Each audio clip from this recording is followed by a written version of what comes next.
Hello everyone, my name is Tyson, and today I'm going to be doing a tutorial, the second in my series so far. This tutorial will be focused on the different ways you can play BrutalDoom, including the different source ports available, ZDL, the different variants and what makes them good or bad, how to stack mods, load order, etc. Let's get started. First thing you'll need is a copy of Doom. If you don't own Doom, what are you even doing with your life? And why do you still not own it after I just told you to go and get it? Go! Go! So do you have Doom now? No? Well, that's okay, I suppose. I mean, you can download the Hell on Earth starter pack, available on moddb.com on the main downloads page, which includes BrutalDoom, FREEDOOM, as well as GZDoom. That is by far the easiest way to just jump into BrutalDoom. However, the problem with this is that you're playing FREEDOOM, not Doom. So, if you were expecting to play E1M1 of your favorite game of all time, you're gonna be sorely disappointed if you go that route. If you actually want to attain the original Doom,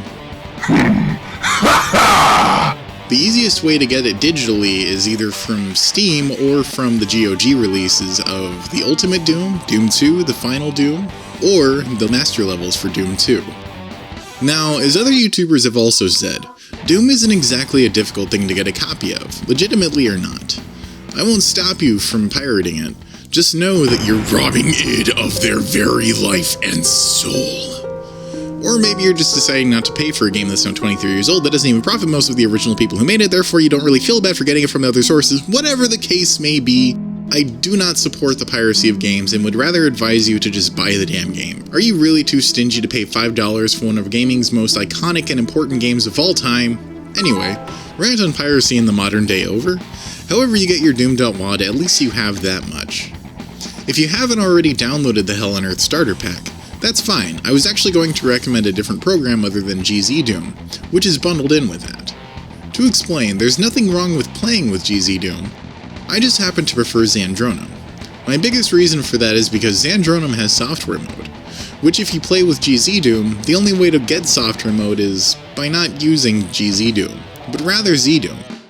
However, just because Zandronum offers both video modes, that doesn't immediately make it the best of the best. It just suits my purposes, and personally, I kinda prefer the software look when I'm on the hunt for a nostalgia overload, because my god man, just look at that rainbow-esque shading. I don't know, it must be because I grew up dooming.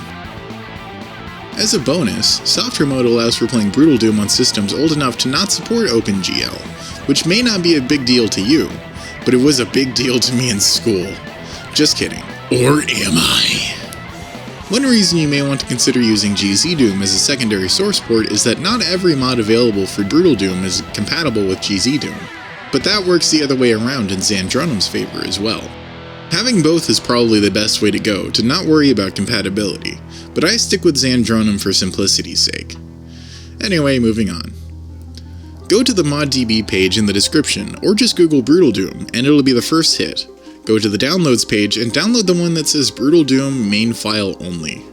Then, if you don't want to play with a MIDI soundtrack and would rather have a hard rocking guitar arrange, look no further because the downloads page has the Doom Metal Volume 4 available that is 100% compatible with Doom, Doom 2, the Master Levels for Doom 2, and Final Doom.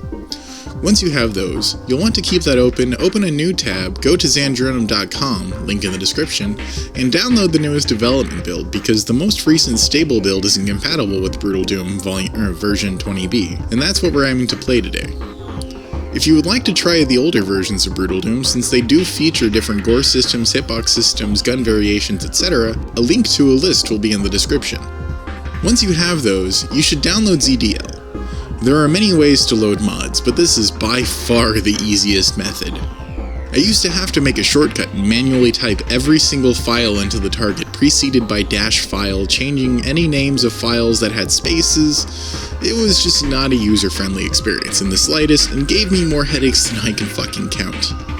ZDL makes it so you can easily load your main iWAD files and have as many different combinations of mods as you want. This sentence is so full of jargon it makes my head spin. Okay, so an iWAD is your primary WAD file, that's like your Doom.WAD, Doom2.WAD, TNT.WAD, Plutonia.WAD, FREEDOOM.WAD, JexQuest.WAD, Heretic.WAD, Hexen.WAD, etc. These are needed to run anything in the Zandronum or GZDoom engine, whichever you're using.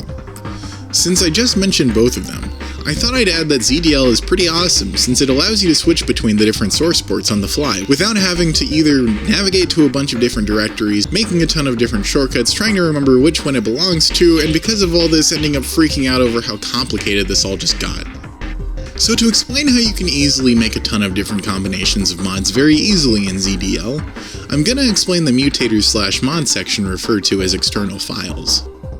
Click Add, which brings you to a Windows File Explorer, letting you navigate to your mod files and add as many of them at a time as you want, either by holding Shift to select a mass amount between two clicked items or holding Control or Ctrl, which allows you to either select multiple files individually without just grabbing everything in between, as well as allowing you to select mass amounts of things by just clicking and dragging over everything you want to select. For those who don't know, the same rule can be applied to most of your computing.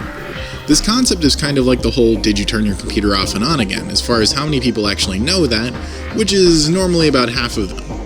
In fact, I just met someone recently who said that the only thing that they know that's even remotely IT related is turning it off and on again and waiting 30 seconds. So there you go. For those who don't know these things, I just want to save you some time, bro, help you out a bit. So do you have everything you want in the game? Good, now let's load the game. Oh god. What the fuck? Okay, so load order. Load order is something that is pretty self-explanatory as a name, but the importance isn't. Load order is simply the order in which the different mods you added are loaded into the game's files. The importance of this is that some mods, mainly things like weapon sets, custom textures, sound effects, total conversions, etc., almost always need to be loaded after a major mod, such as BrutalDoom, because it changes the core mechanics of the game.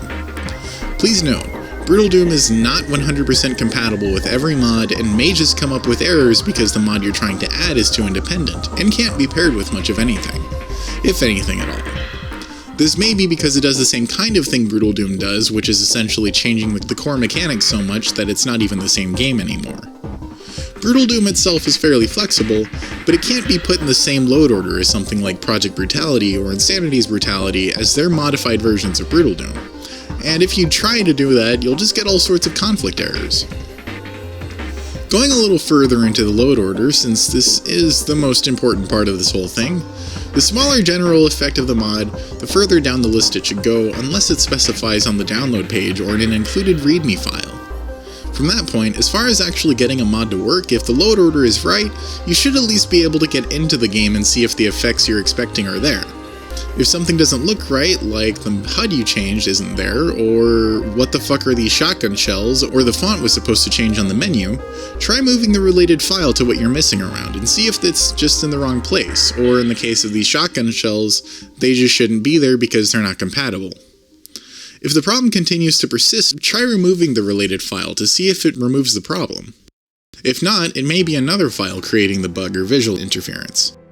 By the way, for editing load order, that mass selection thing I mentioned? Yeah, it works in the load order too. So now that the load order and the mods have been explained, I'm going to turn back around and talk about multiple configurations. So what you can do is save your configuration either as a .zdl or a .ini file, and load it later.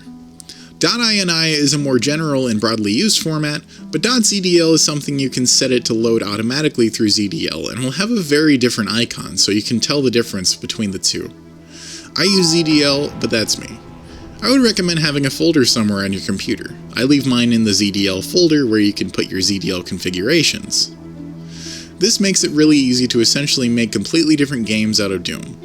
ZDoom, which is supposed to be a recreation of Doom 2016 or Doom 4, whatever you want to call it, BrutalDoom, Project Brutality, Insanity's Brutality, Dark Doom, ambient music, metal music, whatever you want, you can do and save as a new game. At least that's the way I tend to look at it. Anyway, since I have you here, I may as well go on to a slightly different note. Not so much about BrutalDoom, but I thought some people might like to know that there are ways to play the original PlayStation version of Doom on PC, as well as the N64 version. PS1 Doom can be played via a modifier for Doom and Zandronum, or as a standalone Project Brutality mod, which is pretty cool. Doom 64, as far as I've seen, can only be played on PC via the Absolution or Doom 64 EX mods. For compatibility reasons, Absolution doesn't seem to work for me as it was designed for XP, but Doom 64 EX works flawlessly and allows for it to be played the way Doom was always meant to be played, with a keyboard and mouse. Or in my case, a Steam controller. Anyways guys, I think that pretty much covers it. Thank you so much for watching. If you actually made it all the way through, please make sure to rate, comment, favorite, and subscribe. I'm going to be making more tutorial videos, I'm going to be making more Brutal Doom videos, and I'm going to be making more Steam controller videos, so if any of that interests you, stick around. Anyway guys, this is Retro Hellspawn, signing out.